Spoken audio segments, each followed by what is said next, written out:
Welcome back to You Are Supreme Toys. This time we're going to be taking a look at another Red series Transformer. This time it's going to be Knockout from the Transformers Prime series. I like the Prime series designs. They're a little bit more techno-organic, I guess you could say. This guy's design specifically reminds me of the anime Gurren Lagann. He looks a lot like the mech from that series. Nice packaging. Got the character art on the front that wraps around, showcasing the accessories on the inside through this cool little blister. So let's just go ahead and pop him out. Useless paper. Stop doing this, Hasbro. You talk about wasting plastic and doing windowless boxes, and then you put useless paper inside the packaging. I just don't understand it. Again, we got these really cool inserts with a schematic looking layout of the action figure and his accessories. I like these sheets. These would be cool little wall posters or something, but they're going in the trash. Can't keep all of this stuff. I like his accessories. These are really cool accessories. He's got this pike looking weapon. I like that pike. Now, I haven't watched all of the Prime series, so I'm not familiar with these characters, gimmicks, and stuff, but I do like the designs. I love this drill arm. It's a little warped in the package, but it's a soft, pliable plastic, so that's to be expected. Drill arms, saw arms, all these kind of things are a plus in my book, as they remind me of characters like Roboto from the Masters of the Universe line.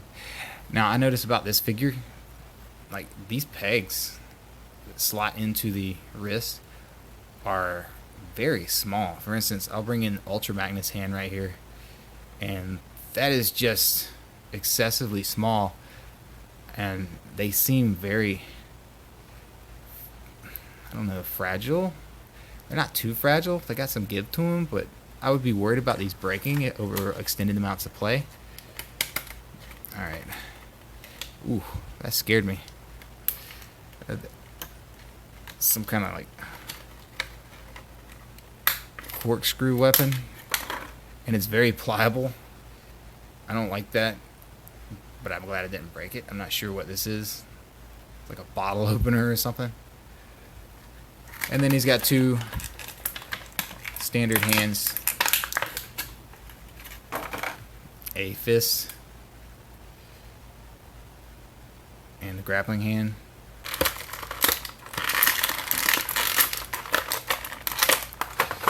He's got his two tires.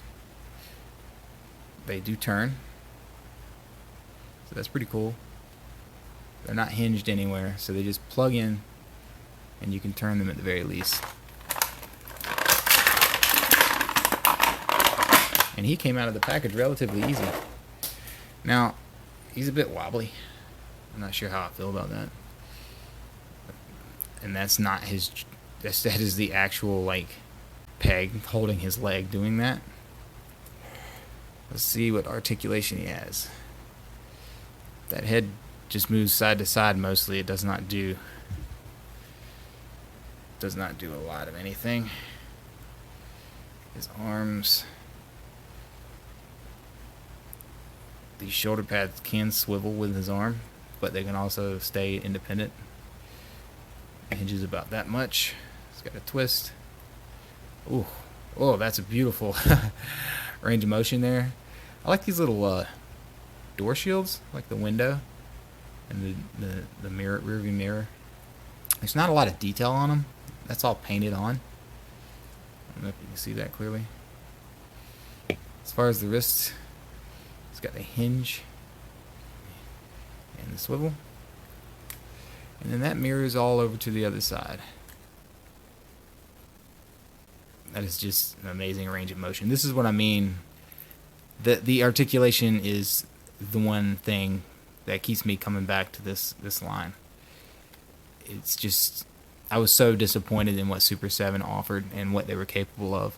And it's not like I expected it to be better than what it was, but I had hoped they could have at least given us 90-degree elbows. His legs can split apart pretty good.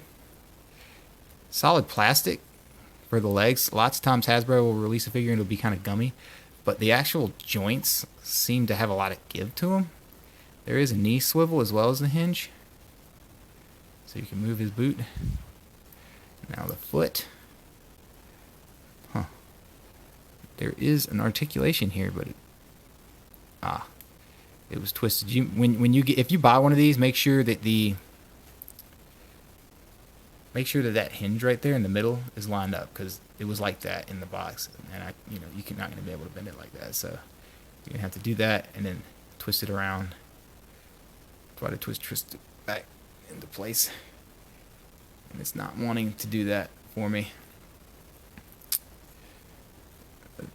It's just nothing you can really grip it with to get it to turn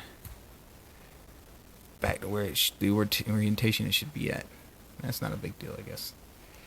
There's nothing else. That tire, that's a surprise. That tire does turn. I thought it was part of the mold at first. That's pretty cool. Thigh. I like to check all the joints, make sure they're not. This toe's oriented correctly. So only foot articulation is this actual toe, which is kind of unnecessary. This one's not oriented properly, and I can't seem to get it to move.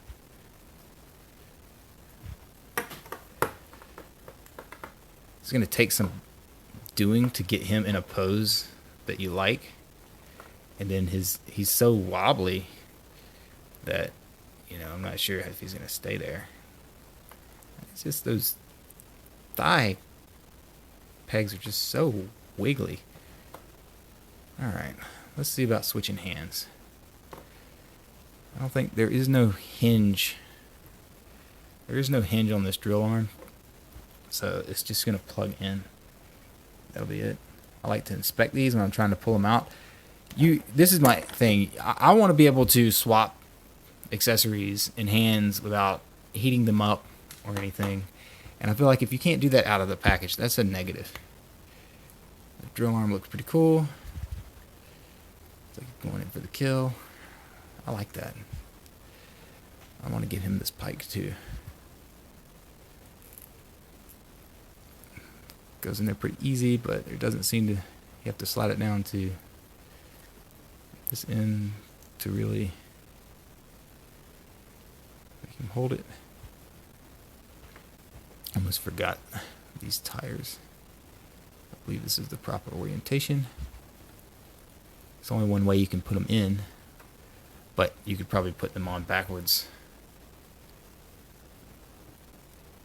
They fit in very nicely, very snug. Cool, I like him. Nifty. Here I have RC.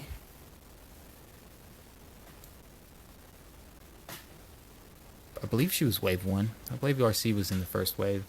She set a precedence for what to expect. And she is, let me see. I think she's supposed to be significantly shorter than Knockout in the show. I can't rightly recall. She's almost just as tall. She's a little bit shorter. She had one major flaw, and that was she has these accessories that you can put in her arms, like these blades, and they were colored gray, but they were supposed to be like a plasma weapon, so they should have been translucent. That was her only negative. The paint apps are very basic on these figures. Even with the Ultra Magnus, you're not going to get a lot as far as paint applications go. They're pretty standard, low detail, smudgy. It's just, you're not going to get your a high quality paint job on these figures.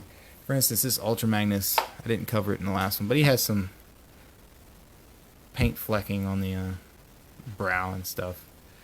So that's to be expected with these figures. I think these are good figures. They're not great. They're good. They get the job done. There's not a lot of other companies out there doing standard action figures for the Transformers characters. The only one I can think of off the top of my head is, again, Super 7. But I like the Prime designs. I look forward to the Megatron and Optimus coming out. I'd like to see more Prime designs. I feel like I'm getting my G1 fix through Super 7 right now. That's been the Transformers Robot Enhanced Design Knockout from Hasbro. And this is You Are Supreme Toys. Thank you for watching.